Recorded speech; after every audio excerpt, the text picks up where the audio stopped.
Sunday, man? I know you're nervous for the Rams, but you got to be a little enthusiastic after being there. Bro, that game atmosphere was ridiculous. The energy, the electricity. That place was rocking. Anyone was there, and a lot of the Super Buck fans were there too. The Bug. Tampa Tones. We are joined by Lee Goon tonight, host of the Pat and Aaron Show of WDAE, Pat Donovan. And it sounds like Stunna is bumbling a little bit. Going to put him on mute for a second until that gets a little cleared. But we're joined by Pat Donovan. It looks like Stunna is hanging out with Cheech and Chong in a car with the windows up or something over there. It does look like we got a little... No, my camera's broke. What is up, ladies and gentlemen? Thursday night football tonight.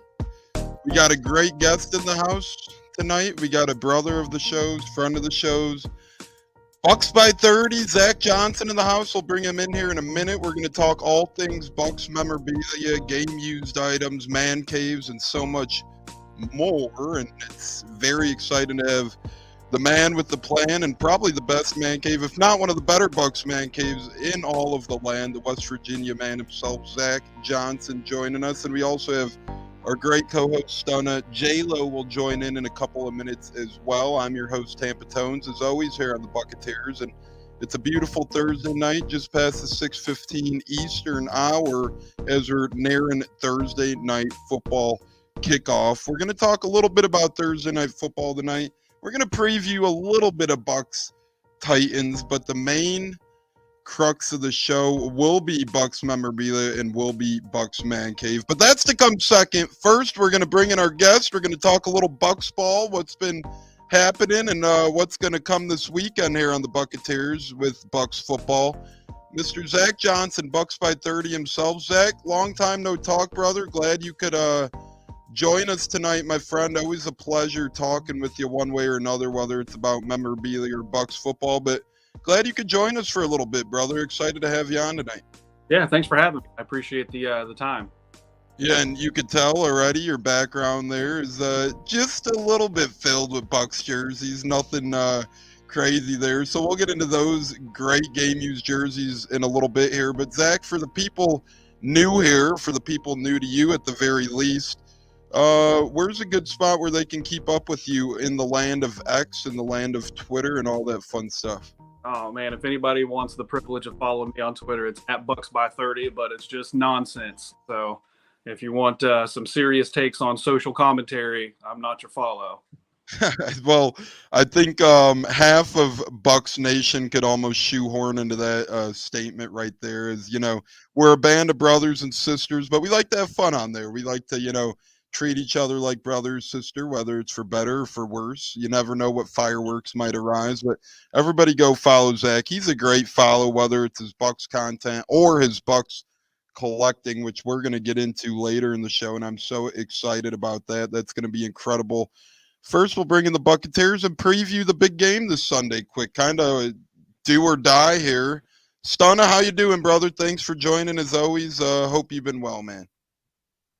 Yeah, man. Every day is a blessing. We're just out here trying to get it in the, in the 813 and surrounding areas. We're trying to do our best out here and go Bucs, fire the cannons. We're gonna see what happens Sunday.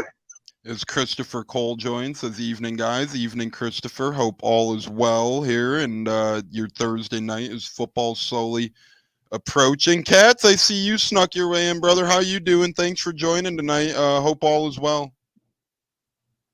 Yeah, I've basically recovered from Sunday as best as can be possible. That was a rough one, but the sun came up the next day, and it still comes up every day. So, yes, like Stunner said, every day is a blessing, and the Bucs do have a chance to get back in the win column on Sunday, and we hope they can do that, and hopefully the Lightning can do that tonight as well. Yeah, Lightning had a little bit of a split Canadian road trip there, as they did beat the Canadians a couple nights ago. So they got an extra point, Tone. No, they did better than the split. They got one extra point, so they got more points in games played. Although they should have had that Toronto game, but we won't talk about that one. But it was a good road trip. Now they got to come home and take care of business against Blackhawks here tonight.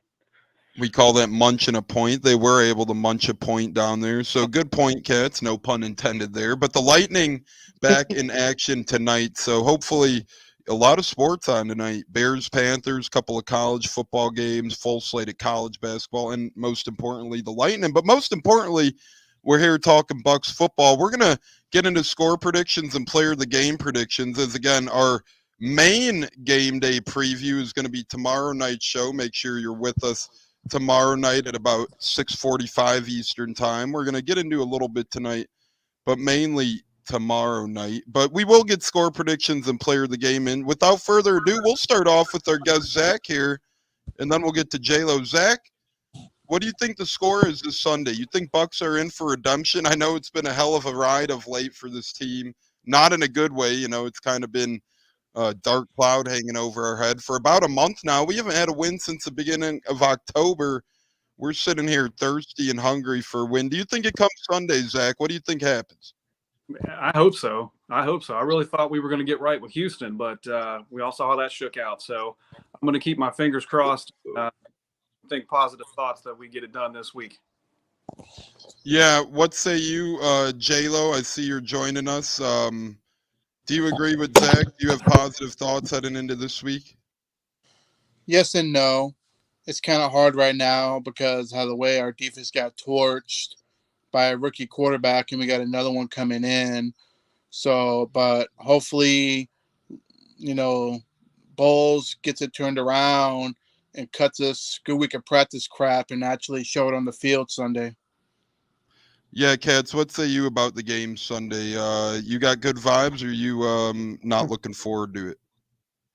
Well, I'm always looking forward to the game, but as far as being optimistic about it, I can't. I got to be honest because I try to keep it real as much as I can. I don't like the Bucs' chances here. Coming off last week, remember, not only did they take the loss, they had a few extra days to prepare for that game too. Houston was banged up, and obviously it's a different week and things can turn, and I hope they do. But again, you got another rookie quarterback who looked pretty good against stingy Atlanta defense a few weeks ago, and I see the Bucs are banged up in the secondary. Looks like some guys may or may not be in or out this week, and yeah, so I'm hoping for the best. I really am. But if you had to ask me right now, which you kind of did, I wouldn't be picking the Bucs. Stunna, thoughts? Would you pick the Bucs here before we get to our scores quick and then player of the game? Then we're going to move on to some man cave chit chat. What say you, Stunna? If I was betting, I'd bet Tennessee. Really? So, yeah, we're looking a little doom and gloom in terms of our perspectives as well. I'll be the voice of optimism. I wasn't looking forward to this game last week, but damn it, I don't know if it's because I'm going to the game or I'm just amped for Bucs football, baby. But this is a week we get off the schneid. I'll lay my score prediction out there. I think the offense figured something out. I'm going to go with 31-26 Bucs. I'm going to go with, our defense not doing a great job, but our offense continues to click. Zach, what say you on the score front? Where are you heading in this one? I like 27-21 Tampa. I think still got some ground to cover on the offensive side of the ball, especially in the red zone. But I feel like the defense steps up, especially after being called out, secondary being called out by Rondé. I think they're going to have a chip on their shoulder. Yeah, I mean, that's a great point you bring up. You get called out by Rondé, you better bring your talking stick and your pads to the next game and play a hell of a game, right? Right. So I think Rondé, Bucs legend, he's still very much tied into the Bucs community, preseason announcer. He lit into this team. He literally lit into the defense, especially the secondary. And Zach made a great point. I think that's going to pay dividends. Can't let down a legend. So Zach, 21-27 Bucs on top. Me, 26-31 Bucs on top. Cats, what say you? Do you agree with me and Zach here? You going with the Bucs, or is it time you jump off the ship? Well, I never jump off the ship. I've been on it for so long now.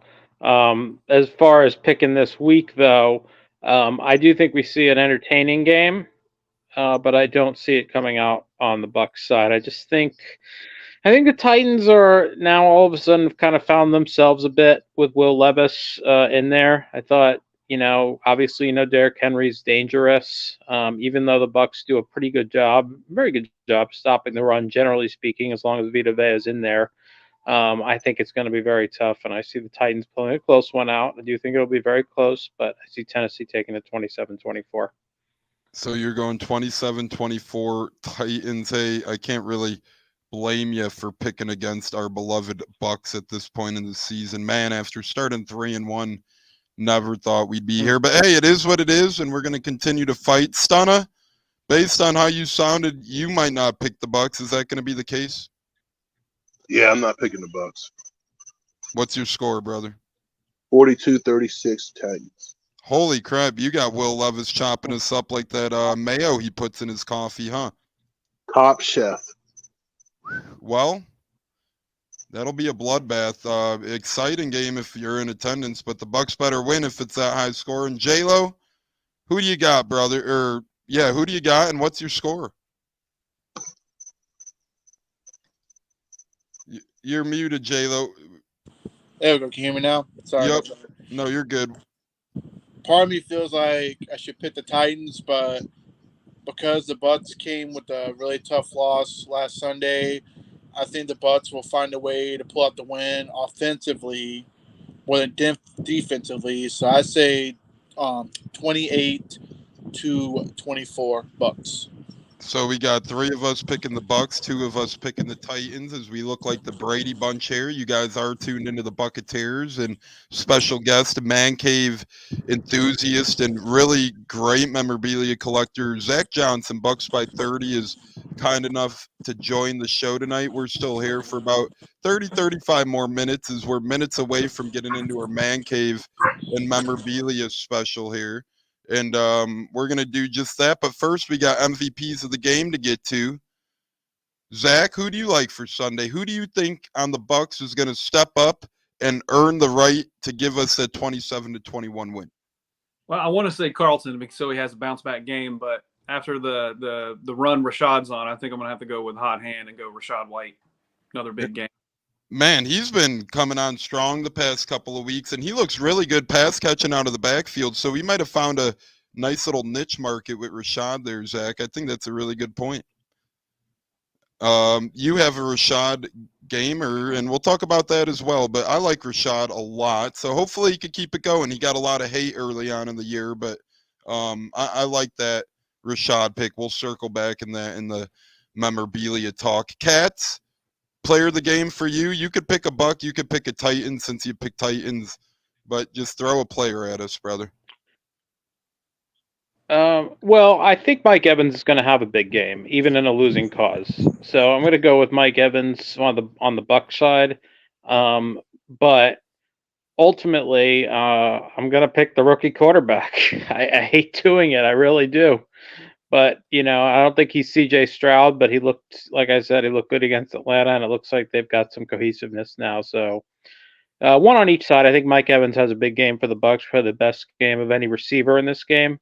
But since the Titans come out victorious, in my opinion, I would give it to the rookie quarterback, Will Levis. Stunna so far, we got Rachaad White, Mike Evans, Will Levis. Where are you heading for your player of the game? John Troyan Sharinka with a scoop and score. You think JTS steps up? We need him to step up, damn it. He's been kind of beating around the bush a little bit. He's getting after the quarterback. And let's say this, he might not necessarily be a bad player, but what we drafted him to be, he hasn't quite shaped up of what we hoped. We wanted a pass rush specialist. It seems like we got more of a slice and dice guy, a run stopper, and that sort of thing. But we'll see how it plays out. I don't hate the JTS pick. I picked him last week hoping he'd step up. Unfortunately, didn't get there. J-Lo, who you got, brother, as your player of the game? Who you got leading us to victory? I say Cade Otton. I think he's become a favorite target for Baker Mayfield lately. I like him to be the MVP, getting a 2-touchdown score on Sunday. I like him a lot. Defense is hard to pick one, but if I had to pick one, I say Kalijah Kancey.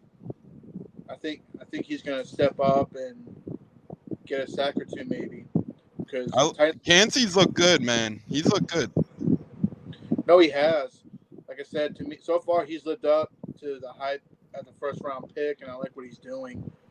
You know, I just wish, you know, they get after the quarterback, man, get some pressure on him.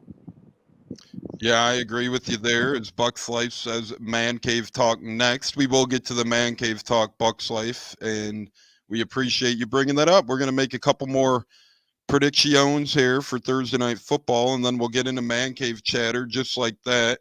A lot of good options picked already for player of the game. I'm going to go with the big man, Vita Vea, as he's going to have to clog that hole against Derrick Henry. He's really going to have to get in there, get dirty, get nitty gritty. As Derrick Henry, to me, is the best pure runner, big back in the game. He's really hard to tackle. When he gets going, you know, he turns a 1 to 2 yard carry into a 4 to 6 yard carry just by gliding forward, falling forward a little bit. So watch out for Derrick Henry. And how do you watch out for him? You tell Vita Vea to eat his Wheaties before the game, get toned up a little bit, and really be a stalwart, big man in the middle like he's always been his whole career. So I have no doubt that Vita Vea gets in there and plays a hell of a game. I really don't. So that was great. We have 3 Bucks, a couple Titans, and then our Bucks player of the games are Vita, Rashad, Mike Evans, JTS, Otten, and Cansey. Then we have Will Levis to look out for on the Titan side of things. And you can't go wrong picking a rookie quarterback after seeing what CJ Stroud did. And funny fact, real quick, before we get into Thursday Night Football, if Anthony Richardson didn't get hurt, the Bucks would be looking at a 4 out of 5 game stretch against rookie quarterbacks consecutively. Last week, Stroud. This week, Levis. Next week, we would add Purdy, who, you know, still is on a rookie time card considering. And then the week after, we have Richardson. Then the week after that, Bryce Young. So if Anthony Richardson didn't get hurt, 4 out of 5 weeks in a row, the Bucks would have faced their Achilles heel rookie quarterback. So interesting stuff there. Speaking of rookie quarterbacks, we have a couple of them on TV tonight. Bryce Young against a loaf of bread, Tyson Bagnet, I call him. You know, the former arm wrestle guru. It's an interesting one. Panthers at Bears. Zach, will you be watching it all? And if you had to pick a winner in the battle of this crap fest, who would you pick? Yeah, I'll be watching, and I'm going to take the Bears because Tyson played just around the corner here at Shepherd University. He's from West Virginia, so I got to give him the shout out and the victory tonight. Yeah, teammates with former Buck Ronnie Brown over at Shepherd, as Ronnie Brown's from Shepherd as well. They're right in your backyard. That's pretty cool. I didn't exactly know they were that close to you. I knew they were in your area, but that's pretty cool, man. I'll be rooting for him as well. I'm going to be pulling for the Bears. At least my wallet will be here too. So that's cool to find out, though, man. I love finding those things out. He's really a kid you could root for, get in his corner, and hope he succeeds. So not just the fact to take down an NFC South rival, but I hope he kicks the crap out of the Cats tonight. And yeah, no pun intended, Cats. Speaking of Cats, we'll go with you, Cats. Will you be watching Bears Panthers, and who do you got winning? I won't be watching, but I've also got the Bears in this one as well. Stunna, Bears Panthers, who you got? Bears. J-Lo, we're going to switch it up for you. We're going to throw a curveball in there. College football tonight. Virginia, Louisville, ACC action. You got Virginia. They're getting 20.5 points, so they're a big underdog. Who you got, J-Lo? I'm picking Louisville. Louisville's been hot most of the season this year. I see them keep rolling, and they'll dominate tonight at home. I like that pick, Louisville there. I got them in a couple parlays to win straight up. So Bears and Louisville sort of night, it seems. I'm going with the Bears, but I'll break down the other college game quick. We got Southern Mississippi at Louisiana, 7:30 Eastern. Give me Louisiana to cover the 9 points. They're 5-4 coming into this one. Southern Miss, they do have Frank Gore's son, but it hasn't been pretty this year. They're 2-7. So I love these Thursday nights with the NFL, with college football. You got a whole lot of action on every Thursday night. I remember West Virginia played a Thursday night game earlier the year, and they lost a heartbreaker, Zach. We won't get into that, brother, but we will get into Bucks collecting and man caves here for the final 20-25 minutes or so. So anyone, J-Lo, Stunna, or Katz, if you ever want to jump in and get a question at Zach about his collection or his, passion for the hobby, just jump right in. But I'm going to start it off with a couple of things, Zach. First and foremost, what inspired you to get not only into memorabilia collecting, but specifically game used collecting, as me and you are both more so game used collectors. And a lot of people don't understand that niche market of the hobby either. They oftentimes hear prices for stuff and they shriek at the top of their lungs, that sort of thing. So kind of get us into how you found that niche market and, what settled on your Bucs passion for a man cave, because it is a fantastic one. And we will put the link to your Twitter and the YouTube, or I'm sorry, X and the YouTube, so people could keep up with your man cave and whatnot as well. Awesome, thanks. Yeah, I've always wanted to have a man cave, just never had the real estate for it. So when we were looking for a new house, my only requirement for the new place was I had to have a space that I could have a man cave in. I didn't really care what the rest of the house was, right? So when we found the house, I started buying things to fill up the space. I started with mini helmets. I think that's kind of like what I call the gateway collectible, right? So most of us started out with those, and you get that taste, and you're like, well, these aren't big enough. This space is quite large. And then when I had like 200 mini helmets at one time, and it was still didn't look like I had anything in the room. So I went to full size helmets. And I have a friend that lives in Tampa that's an autograph person, and he started me on retail jerseys, like the authentic retail jerseys. So I got several of those, and then I posted some pictures on Facebook one day, and one of the old head collectors of the game worn stuff reached out to me and said, "Have you ever thought about collecting game worn memorabilia?" And it kind of blew my mind, right? I didn't even know that was a thing at that time. So he actually ended up living in Pennsylvania, so we ended up meeting and did a deal. I traded him some stuff. And I got my first game worn jersey from him, and it was love at first sight. Unfortunately, many thousands of dollars later, that the mini helmets led to all this. Yeah, what was that first jersey, if you don't mind me asking? When he hooked you in, who was it who hooked you in? I still remember my first jersey, and it was Pete Pearson, and I got it as an Easter gift, actually, from my parents, so that was pretty cool. But that was my first game jersey, and to be honest, I'll never get rid of it just because of, the feeling of it being the first one. How about you? What was your first? And is that thing long gone by now, or do you still have it? It was Jeff Gooch. Yeah, and the guy that I got it from actually wanted it back, so I kept that tradition, right? The tradition of you get something from somebody and they tell you they want it back at some point, you got to honor that. The code of ethics, I guess you would say. So I believe he still has it.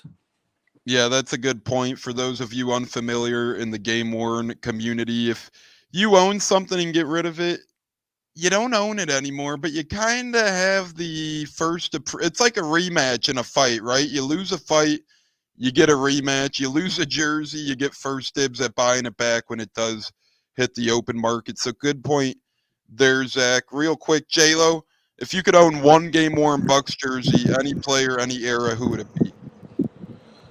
Ooh, man, that's a big one. If I had to pick one, I have to say probably Mike Allstott game worn jersey. He was my favorite player growing up.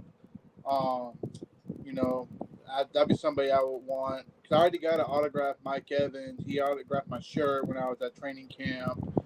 And then Michael Pittman actually autographed my Pittman jersey I got when I was a kid. It wasn't game worn, but he autographed. They gave me the cleanest autograph ever, and I still have it.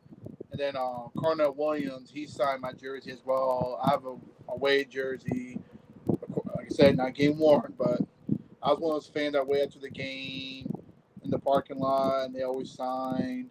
So that's one reason why I would pick Mike Allstott game worn, because he's my favorite player, and I miss watching him play, especially run the ball up the gut to do with a stud.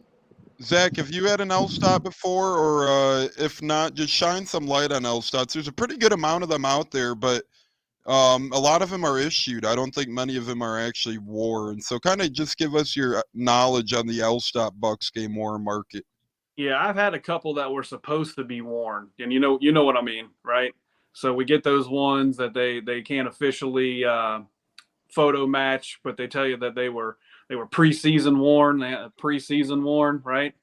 Um, I've had some issued. I'll say that I've had some issued, and I got into a situation not when I first started with a bunch of customs for the big hitters, Allstott, Sapp, Brooks, and for those unfamiliar with that terminology, it's team issued equipment. So jerseys that were made for the teams, and they were issued as blanks, and they could assemble them for players if need be. And these were customized to be Allstott Barbers, Brooks, and Sapp, and then somebody sold them as team issued or preseason worn, and they weren't either of those things. So, yeah, right. I think you bring up a great point. If you ever, unless you can match it to preseason, but if you ever hear that preseason worn term thrown around, it might be a little bit of a red flag, right? Right. Because a lot of these guys ain't gonna, I don't know. I just seen some bad things, but yeah, Mike Elstott's hard to come by. A lot of fakes out there. We'll get into that in a little bit as well. Cats, if you had to pick one, who would you go with? Any Bucks player of all time? Derek Brooks. Zach, you kind of alluded to it. He kind of had the same problem with Elstott, right? Just a couple of his fakes or quote unquote preseasons out there. Yeah, I'm hesitant of that era after the experience I have. I don't have a whole lot. I don't have any red, any of the home jerseys in that style. I do have a Chidi and a Simeon Rice from that decade, but I try to stay away from it as much as possible, just because the easiness to customize that particular era for some reason. Yeah, that's a great point.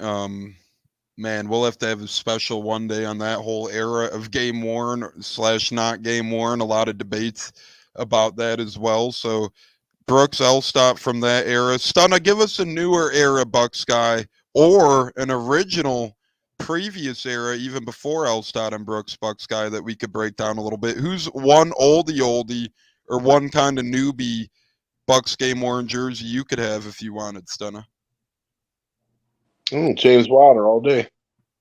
And Zach, I think there might be a Wilder or two in the wild, no pun intended, not exactly sure, but he's definitely a rare / expensive one out there. Yeah, I've seen a couple of his jerseys from that time period just didn't hold up well. They weren't made real well, so they didn't last, and the Bucks were real cheap in that era anyway, so they didn't put a lot of investment into their product, as we all know. But there's not a lot of creamsicles out there. But I have seen it. I know for definite I've seen at least one Wilder.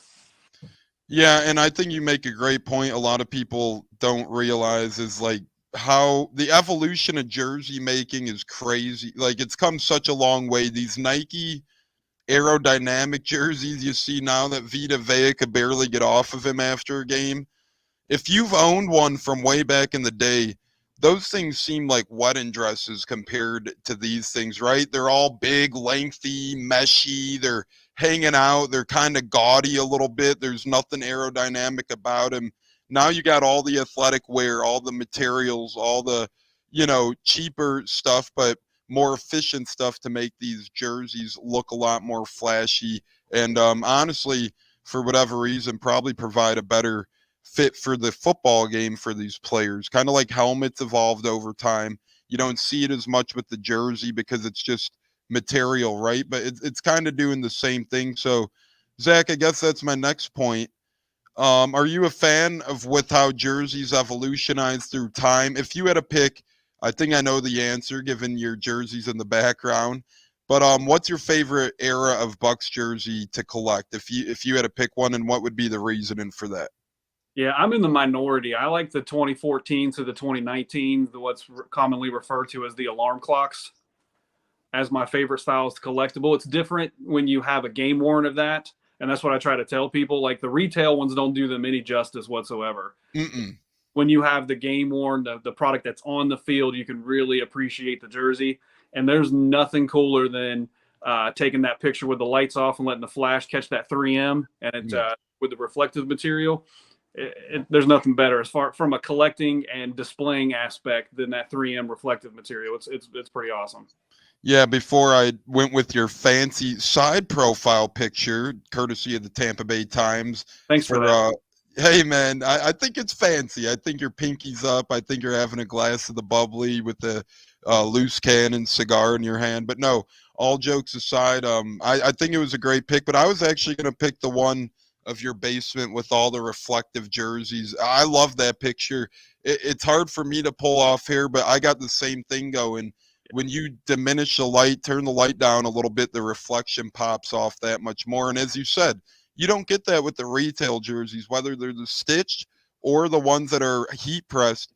You just don't get to see that. So I think that's a great point. I love that reflection. And really, I do like the game worn alarm clock styles a lot. As Kyle Husted joins us on Facebook, tuning in, not former, but fellow Bucs collector of ours as well.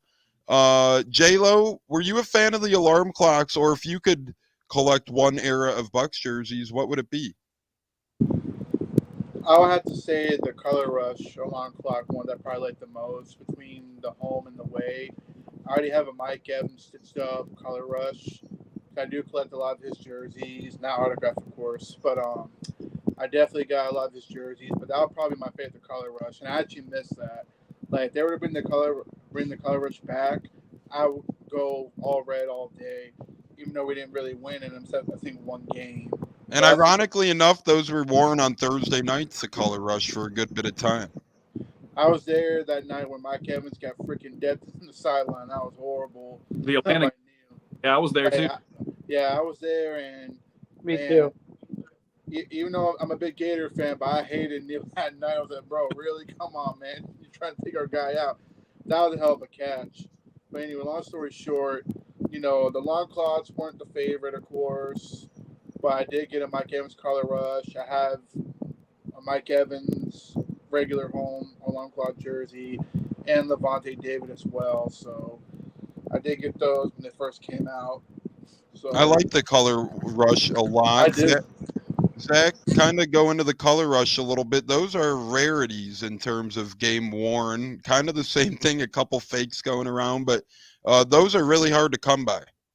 Yeah, I think I've seen an actual game worn Winston, and then there's a Riley Bulla out there that are actually game worn. Then there's a couple of questionable pieces for the Color Rush, but there are a couple of the pewter ones that are out there, and those are nice too. I haven't been able to get my hands on one of the pewter ones yet, but those are nice too.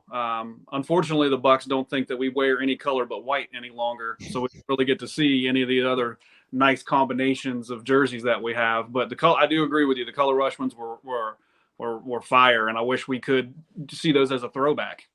Yeah, Kyle agrees with you guys as well. I've always loved the red Color Rush. The red was sharp, and I agree. We should rotate it in a little more, right? Because not to be, but our home field advantage hasn't been great. I know they wear the white to kind of give a home field advantage with the heat, but record really hasn't reflected that helping all too much. And I will say, I do love the whites, but my gosh, those pewter are sharp. We wore them twice their original year, so that was cool. And then only once last year, and now only once this year. Their role will probably stay pretty limited with the creamsicles resurfacing, a lot of jerseys in the repertoire now. But damn it, we could do a lot better than white for 15 games a year. It seems like realistically, probably not even a joke, probably 10 or 11 games in white this year, one in creamsicle, one in pewter, then just a handful in red. Cats, if you could pick one style game worn jersey anytime the Bucs have worn, what would it be? It would have to be from 97 through 2013. Granted, today's uniforms are so similar to that. I just think it's just such a beautiful design that they brought out in 1997 that they basically went back to in 2020. It's just an iconic design, and if I had to pick, that would be it.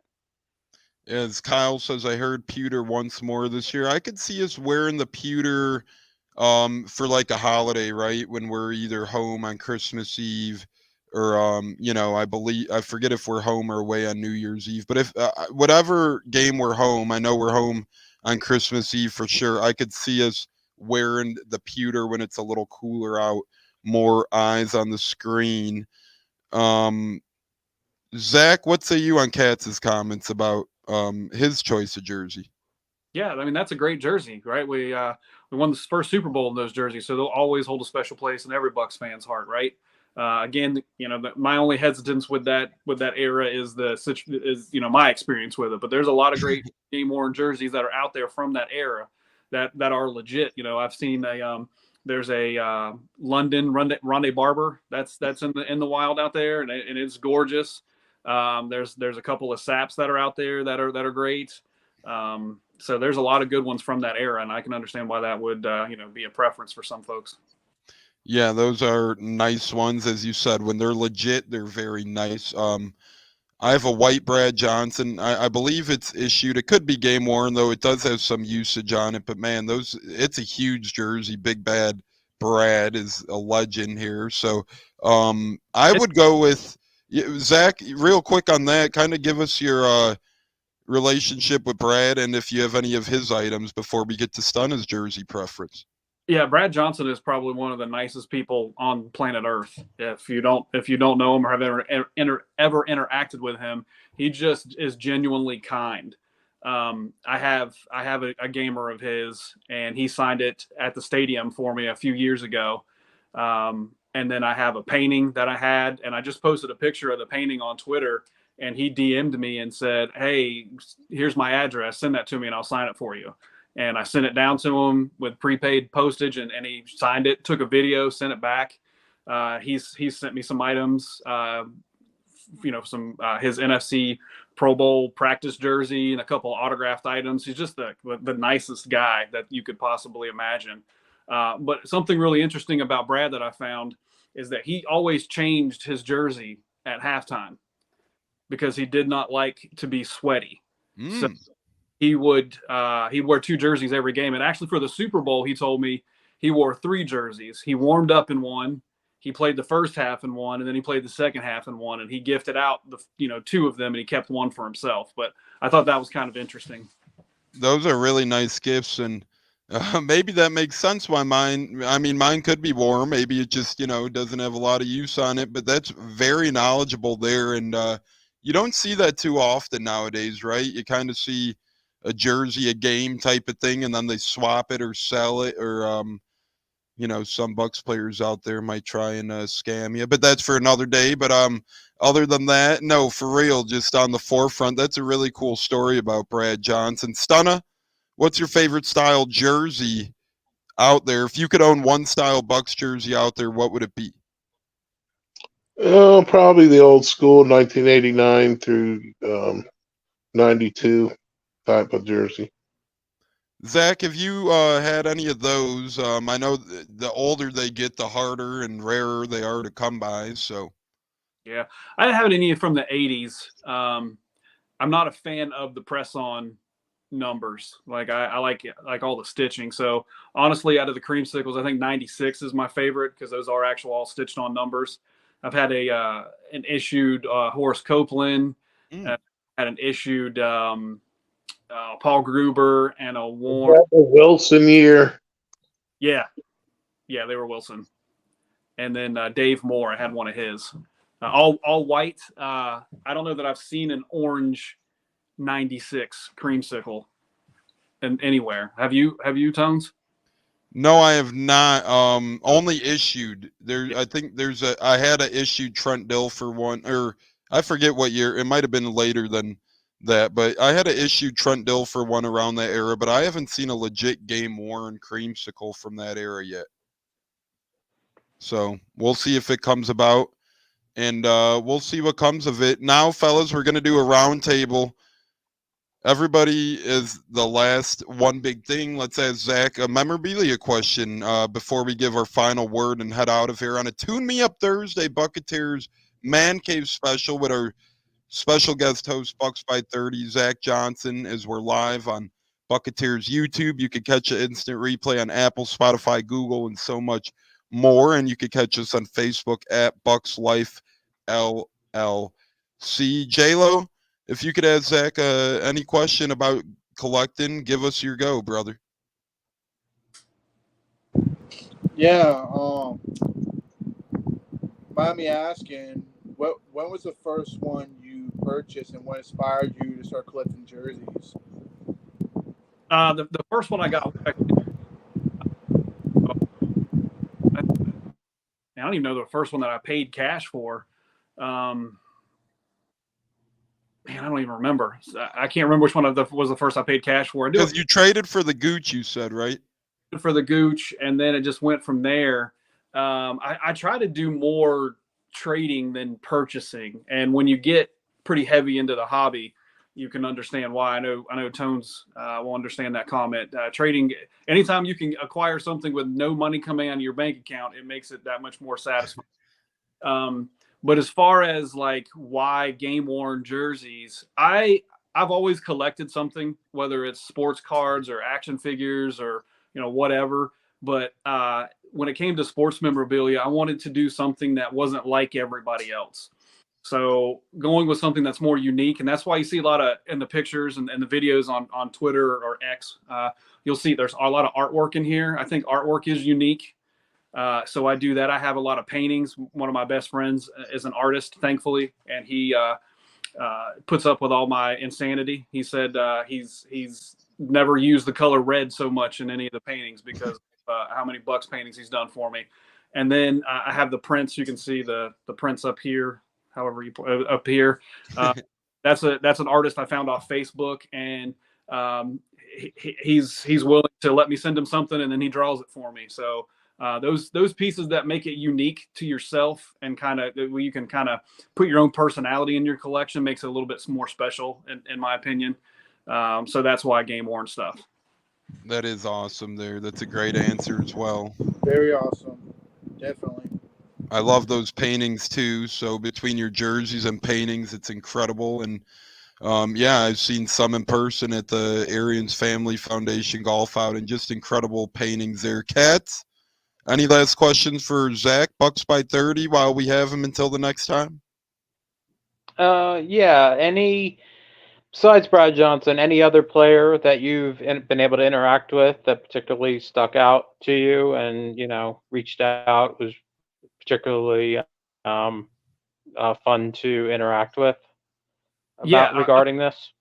Yeah, a couple actually. So I'm from West Virginia, as I mentioned before. So like a bucket list item for me is to get a former Mountaineer that played for the Bucs jersey.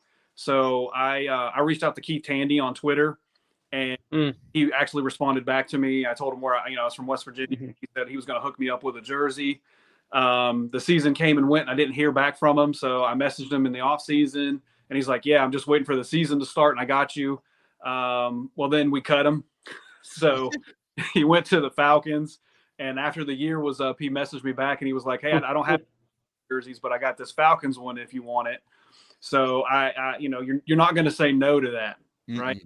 So I have a Keith Tandy Atlanta Falcons gamer in my closet because I won't display it down here, but I have it, and I'm thinking about making an expansion and putting like former WVU players in there and getting some of those.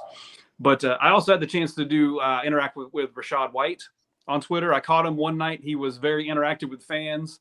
I threw out a video of my man cave and said, I think a 29 down here would look awesome. Plus, he was trying to move some of his 29 memorabilia because he was switching to number 1, and he DM'd me out of the blue and hooked me up with a gamer. So those are probably the two coolest interactions that I've had via social media in regards to yeah. Yeah, and those are rarities if you're familiar with the hobby. A lot of players don't really do that sort of thing, whether you want a Bucs jersey or not. Just the fact that you get any jersey from the player is pretty incredible. But yeah, the only time where I've ever had something awesome, me and Anthony Gator became pretty close, and he only has one of his Bucs jerseys left in his collection. He either gave his away as gifts or gave him to family, that sort of thing. So I hit him up one time and I was like, hey, Ant, you got anything for me, brother, Bucs wise? I'll even pay for it. He's like, pay for it? Are you kidding? You would never have to do that. And he sent me a picture of 4 jerseys. He's like, you can just pick which one. And shout out to him. It was his home Canadian Winnipeg Blue Bombers jersey, his away Canadian Winnipeg Blue Bombers jersey, one of his FIU bowl game jerseys, which I told him, I'm like, man, I'm not going to take your college football bowl game jersey. You know what I'm saying? Like, that's one down the road where it's like, you might want this back for sure. And then, it was one of his college football away jerseys as well. So that's a rarity. Really cool stuff with Tandy and Rashad White there. Rashad replied to me. I never got back in touch with him, but we'll see if that could change. You never know. He's a great guy as well. He's always on X and Instagram trying to make fans days. So really cool stuff with Big Bad Brad, Rashad White, and Keith Tandy. But not more of a deserving fan than to get that than you, Zach. So really cool stuff there. Stunna, any last question for Zach here before we get to our final word? No, man, I just appreciate Zach coming on and spreading the love. Go Bucs.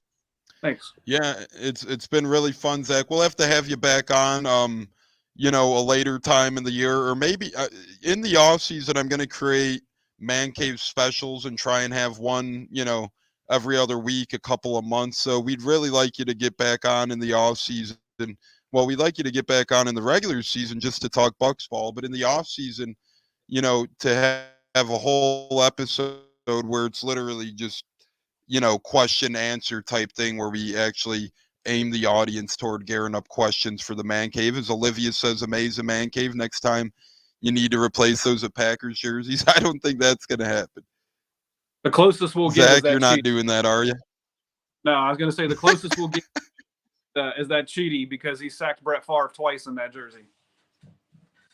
So there you go. And I guess my last question. I was going to say, I can remember a Super Bowl where Santana Dotson played against Mark Wheeler. Yep. And, the Packers, for you, I think the closest thing you'll probably get to a Packer jersey is nothing. The closest thing I'll get, I was at a Packer game because Olivia, that's actually my girlfriend, we went to Packers preseason this year against the Patriots. And it was, I got us tickets right by the tunnel. And I'm a big Penn State fan. So, I'm a big Sean Clifford guy. And I didn't even really no offense to the Packers, but I wasn't even trying to get game used things or that such because, I'm a Bucs By. But being right by the tunnel after the game got called early for suspension, and I just happened to be by the tunnel and I was like, Sean, we are. Next thing I know, his game used glove just flutters into my arms, and I was like, wow, that's pretty dang cool, even though it's a Packer. Not every day you get one of your favorite college guys thing. So I guess that'll be my last question to you, Zach. Have you ever been at a game and got lucky to get whether a glove, a towel, anything of those likes? I know that's hard. I know you gotten some stuff sent to you from the Arians golf out and whatnot, but have you ever gotten a glove or a towel fluttered to you at a game or something like that? Nope. That's the that's the dream, right? Is to go and to get something. Like, I would love to get a jersey from a player, fresh off the field. That's like the the unicorn or the grail that I guess we're chasing. Tones will appreciate this. Is you want them stinky. The stinkier the better, because it's certified fresh. So to get one right off the field with no chance of it being washed is the goal. I just have not been lucky enough to do that. Hopefully, I'm going to Green Bay this year, so fingers crossed. But you just never know. It's just all luck, right? It is all luck. Perfect. You got to be at the right place at the right time. I've only seen a couple Bucs players do. Lenny F has done that before, though. Nacho's done that before, so it does happen, and it's really incredible. I actually seen someone at that Packers Patriots game with a sign that said, "Can I get your jersey right off your back?" So I think either getting a touchdown football or a jersey off of someone's back are probably the two coolest things you could almost get as a game worn collector. But I have kept you guys overtime. I'm gonna have to put you Olivia, nah, we got to discuss that. Right now, we don't have it in the works, but we might be going to Lambeau. We'll talk about that off air. We'll see if it's in the budget, but kept you guys a little longer. I appreciate it. Before I have to put you guys on the payroll, we're going to get to our final words here for the program, and we will be with you guys tomorrow night, 6:45 Eastern, same spot, right here on the Buccaneers. So, J-Lo, final word before tomorrow's show, brother. First of all, thank you, Zach, for coming on. We appreciate your story and everything. Your man cave looks wonderful, by the way. I've seen you on nets many times. I will throw this quick story real quick.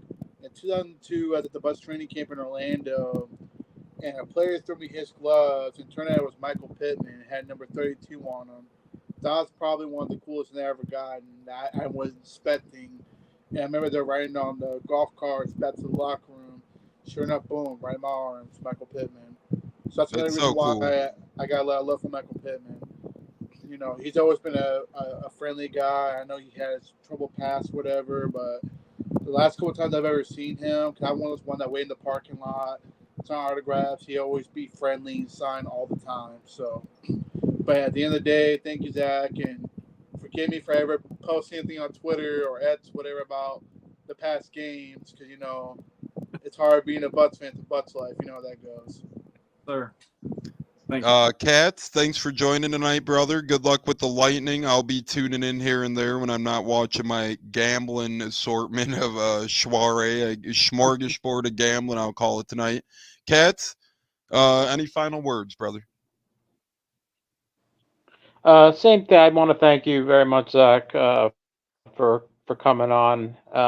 It was really fun taking me into the world of collecting, because I don't know a lot about it, even though I've got a nice collection, mostly of I've got quite a few bobbleheads from all three of our Tampa Bay teams here. Bucs, most Bucs ones, in fact, of any of the three. But I didn't know anything about jersey collecting really at all. So really appreciate you coming back on, and hope we see you again sometime on here. Awesome. Thank you. See, and that's what we'll be doing this offseason too. Not only having guys like Zach on, but even going into our own collections, digging them up, looking at Katz's bobbleheads, looking at J-Lo's autographs and whatnot. We're going to be doing a lot of offseason stuff, because we can't lie. It's a little bit dry at some points in the offseason to continuously podcast or try and podcast about Bucs news. So when it's not draft time, when it's not free agency time, between man caves and just Bucs history, we got a lot of tricks up our sleeves. So that's good stuff right there, Kat. Stunner, final word from you, brother. Yeah, I remember Michael Pittman, man. He really helped us when Warwick Dunn left to win, so that we could still win the Super Bowl. The greatest running back I think I saw for the Bucs was Thomas Jones. We only had him for 1 year, and he busted 1,000 yards.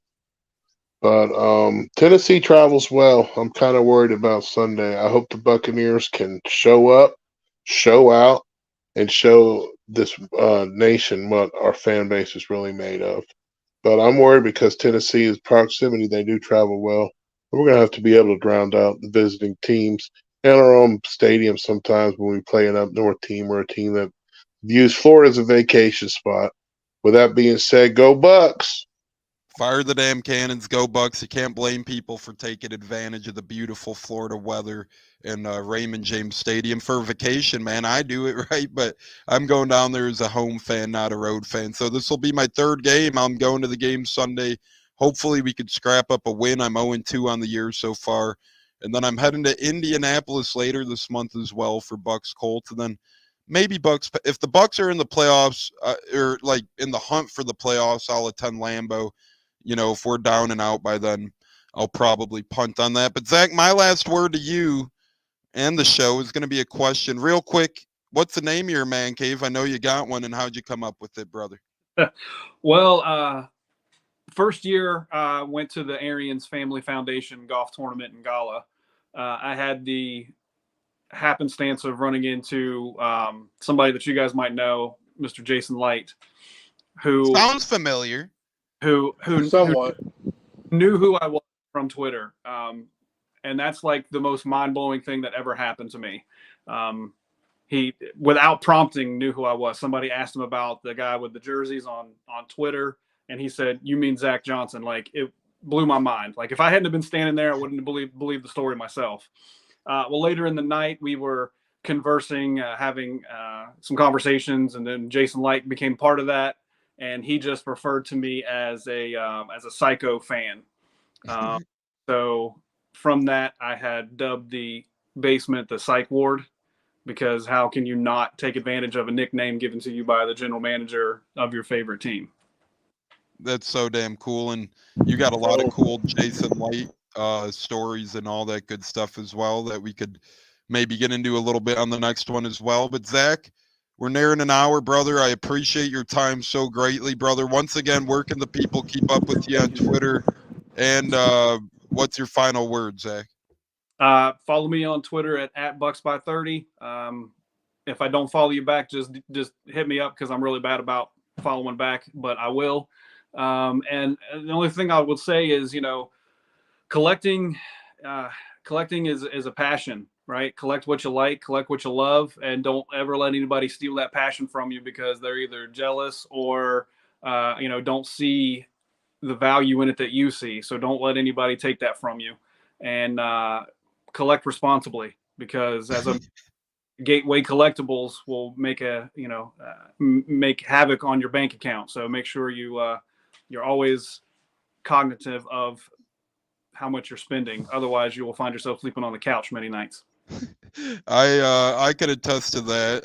You got to collect responsibly. It could get ugly quick. It's addicting, man. It is addicting. Once you get your first gamer, you want more and you want more. Then once you get a good amount, you start wanting the bigger and better ones. And man, it gets really ugly really quick potentially. But Zach, thanks again so much, brother. I think it's been incredible. I had a lot of fun tonight on behalf of the Buccaneers as well. So thank you for coming, and we hope we could kick ass Sunday and get a W, brother. Absolutely. Thanks. You represent, Zach. Go Bucs. Thank you, fellas. Yeah, thanks everybody for joining. It's been Tune Me Up Thursday with Bucs by 30. Zach Johnson here on the Buccaneers, and catch the instant replay on Google, Apple, Spotify, YouTube, Bucs Life Media, Facebook, and so much more. On behalf of Kat, on behalf of J-Lo, on behalf of Stunna, and then Bucko and Huncho, who weren't in the building tonight, it's been a pleasure. It's been a treat. We got Zach, Bucs by 30, Johnson in the house as well. Zach, have a great night, brother. It's been a blast. Thanks. Fire the cannons. Fire the damn cannons. Go Bucs. 3, 2, 1. Baby. Baker Mayfield, touchdown Tampa Bay. Tones Decker off here. We're ending the show. Fantastic night, beautiful night. Thanks again. Tune Me Up Thursday. We'll see you guys tomorrow, 6:45 Eastern. Thanks so much, ladies and gentlemen. Thanks again, Zach Johnson. Go Thanks. Bucs, everybody. It's been a hell of a Thursday.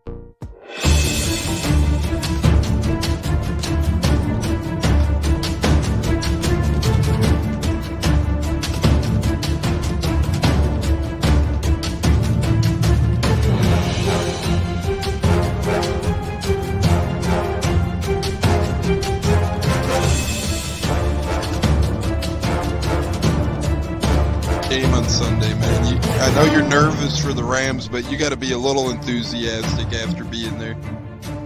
Bro, that game atmosphere was ridiculous. The energy, the electricity. That place was rocking. Anyone was there, and a lot of the Super Buck fans were there too. Meat Bug. Tampa Tones. We are joined by Lead Goon tonight, host of the Pat and Aaron Show of WDAE, Pat Donovan. And it sounds like Stunna is bumbling a little bit. Going to put him on mute for a second until that gets a little clear. But we're joined by Pat It looks like Donovan. Stunna's hanging out with Cheech and Chong in a car with the windows up or something over there.